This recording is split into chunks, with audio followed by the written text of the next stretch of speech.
Hey guys, how are you all? Guys, आज हम बात करेंगे salary of a fresher CMA in India.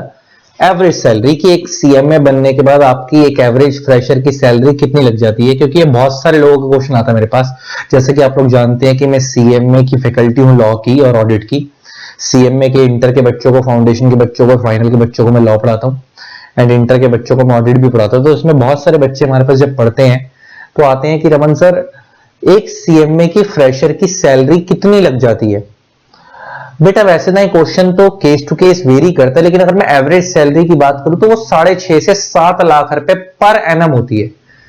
अच्छा, मैं एवरेज क्यों बोल रहा हूं?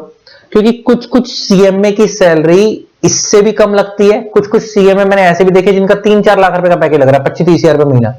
और कुछ कुछ मैंने ऐसे भी देखे जिनका सीधा 12 लाख रुपए का पैकेज लगा है, 14 लाख रुपए का पैकेज लगा है। और मेरे एक स्टूडेंट था पार्थ महेश्वरी, आज से 2021 में या 20 का बैच का स्टूडेंट था, 21 का या 20 का स्टूडेंट था बैच का, सीएमए फाइनल का। उसका 27 लाख पर एनम का फ्रेशर का पैकेज लगा था। लेकिन आप उसने ना फ्रेशर नहीं गिन सकते। उसका रीजन ये था कि उसने ना, और उसकी पहली बात उसकी ऑल इंडिया रैंक थी, ऑल इंडिया रैंक 30 या 32 के आसपास उसकी रैंक थी, और हाँ 30 थी। और उसका पैकेज लगा था 27 लाख पर एनम का फ्रेशर का। लेकिन अब उसे फ्रेशर इसलिए नहीं माना क्योंकि उसने ना पहले वो इंजीनियरिंग बैकग्राउंड से था। तो उस बच्चे ने पहले इंजीनियरिंग की हुई थी, देन वो सीएमए में आया था, देन उसका 27 लाख का पैकेज लगा, उसको इंजीनियरिंग एक्सपीरियंस भी काउंट हो गया। एक और स्टूडेंट था मेरा, मैं जयपुर का स्टूडेंट था, वो मेरे को नाम नहीं ध्यान आ रहा उसका।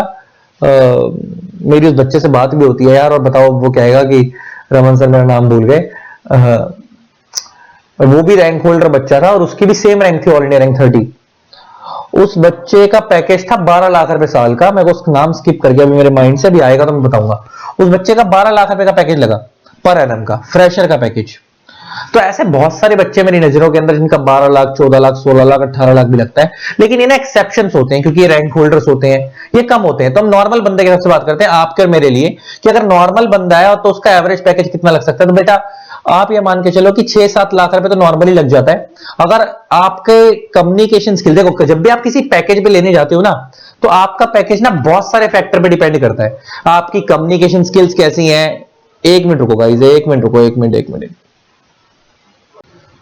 तो मैं कह रहा था, जब भी आप नौकरी लेने जाते हो ना, तो आपका पे पैकेज खाली डिग्री आपके हाथ में सीएमए की इस पे डिपेंड नहीं करता, बहुत सारे फैक्टर्स पे डिपेंड करता है कि आपकी नॉलेज कैसी है, आपने आर्टिकलशिप कहां से करी है। अच्छा, आर्टिकलशिप से मेरे को एक बात याद आई, मैं आपको क्लियर कर दूं। जब आप सीएमए इंटर क्वालिफाई कर लेते हो तो आपको 15 महीने की आर्टिकलशिप करनी होती है फाइनल देने से पहले। बहुत सारे बच्चे ना वो आर्टिकलशिप डमी ले लेते हैं। डमी का मतलब आप और एक्चुअल में वो काम सीखते ही नहीं। वो आर्टिकलशिप क्या होती है कि आपको किसी सीएमए के अंडर काम सीखना पड़ता है। तो बहुत सारे बच्चे क्या करते हैं, डमी ले लेते हैं। डमी का मतलब ऑन पेपर किसी सीएमए से लिखवा लेते हैं कि ये बच्चा यहां पे आया था, लेकिन एक्चुअल में वहां पे जाता ही नहीं है काम सीखने। अब तुम खुद सोचो, कोई डॉक्टर ऐसा जिसने बुकिश पढ़ाई कर रखी है और उसको ऑपरेशन करने को बोला जाए और उसको बोला है, उसके हाथ में चाकू दे दिया जाए, तो वो बोले मेरे को तो बंदा काटना आता ही नहीं। ये तो वही वाली बात हो गई कि तुमने बुकिश नॉलेज ले ली, प्रैक्टिकल जब काम सीखने की बारी आई तो आपने काम सीखा ही नहीं, ऑन पेपर सीएमए से लिखवा लिया कि मैंने आता है, इसे हम बोलते हैं डमी। तो ऐसे लोगों का पैकेज कहां लगेगा? तो आपको प्रैक्टिकल, और सीएमए में सबसे ज्यादा होता है बच्चे डमी लेते हैं। आपको खिलवाड़ नहीं करना, ऐसे लोग अपने प्रोफेशन के लिए कैंसर हैं। फिर इन लोगों को मार्केट में जाके इज्जत नहीं मिलती, फिर इन लोगों की नौकरी अच्छी नहीं लगती, इन लोगों का क्योंकि जब आपको काम ही नहीं आता तो आपको कंपनी पैसा क्यों देगी? फिर ऐसे लोग बाहर जाके बोलते हैं यार कोर्स की ना वैल्यू नहीं है, हमने अपना टाइम बर्बाद कर लिया। वैल्यू कोर्स की नहीं होती, वैल्यू इंसान की होती है। दम कोर्स में नहीं होता, दम बंदे में होता है। Degree is a kind of licence जो आपको एक एंट्री दिलवाएगी कंपनी के अंदर, लेकिन आप उसके बाद सर्वाइव सिर्फ तभी कर पाओगे अगर आप में नॉलेज अच्छी है, आपको प्रैक्टिकल तजुर्बा, अगर नहीं है तो आपको भगा देंगे, है ना। डिग्री की वजह से आप घुस सकते हो लेकिन सर्वाइव नहीं कर सकते कंपनी के अंदर।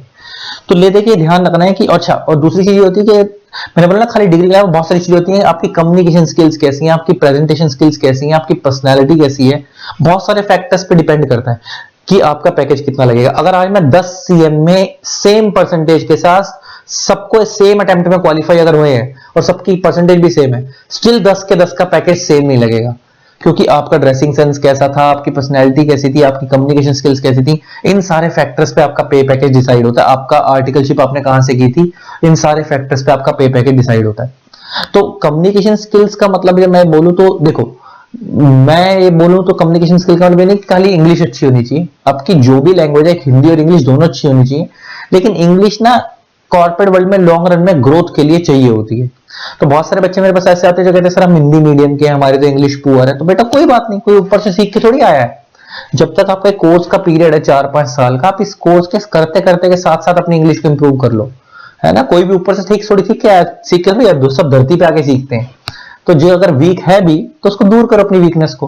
5 साल का पीरियड बहुत बड़ा होता है, उसके अंदर आप अपने आप को इंप्रूव कर लोगे। क्योंकि एक बार क्वालिफाई हो गए तो आपकी फैमिली भी और आप खुद भी अपने आप से एक्सपेक्ट कर रहे होगे कि आपको पैसा कमाना है, और फिर उस टाइम पे अच्छा पैकेज नहीं लगेगा तो बाद में चुभेगा। तो जो जो कमियां आपको अपने अंदर लगती हैं, एक इंसान में क्या कमियां है वो उससे बेहतर से कोई नहीं जानता, तो आप खुद उसे दूर करो और देखना फिर उसके बाद जो ग्रोथ होगी, स्काई इज द लिमिट है, फिर तो कोई ग्रोथ की कोई दिक्कत ही नहीं है। तो ले देके इस तरीके से काम करो तो बेटा सब बढ़िया होगा। तो आई होप आपको सैलरी वाला पॉइंट क्लियर हो गया होगा। तो सैलरी को आज हमने समझे, तो हमने क्या सीखा कि सैलरी 25-30 हजार रुपये महीना भी लग सकती है बनने के बाद, और 2-2 लाख रुपए महीना भी लग सकती है, 1 लाख रुपए महीना भी लग सकती है।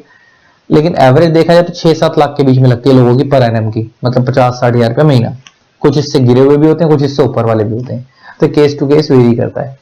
ठीक है, तो और किन किन फैक्टर्स पे वेरी करता है मैंने आपको समझाया। तो आई होप आपका डाउट क्लियर हो गया होगा।